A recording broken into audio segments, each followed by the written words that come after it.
Skyzie. Vanofara ere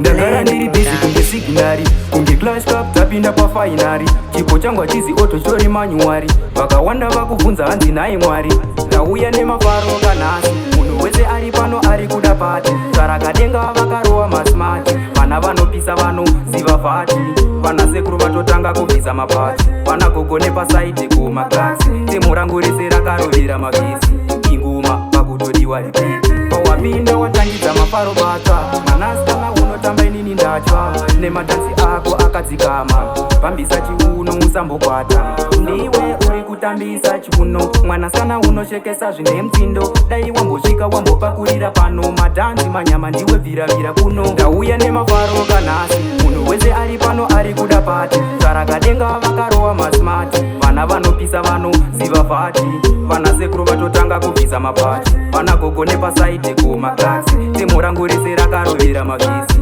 inguma pakutodiwa ripiti inonanga zvinodhura kaisa pasaiti makotsi nemakuvha washota kastolaiti masmati manyama takarova naiki mafanzi voti mhanyirira vokanda laiti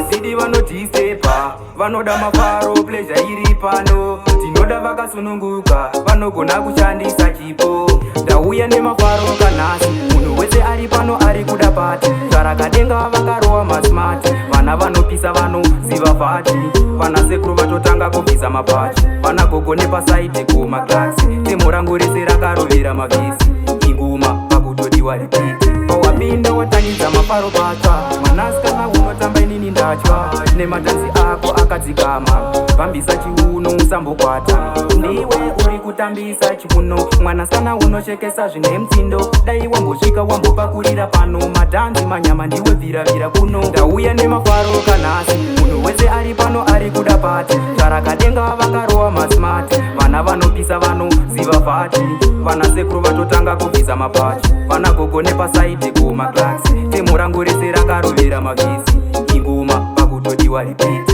zvinonaka zvinodhura kaisa pasaiti makotsi nemakuvha vashota kastolaiti masmati manyama takarova naiki mafanzi voti mhanyirira vokanda laiti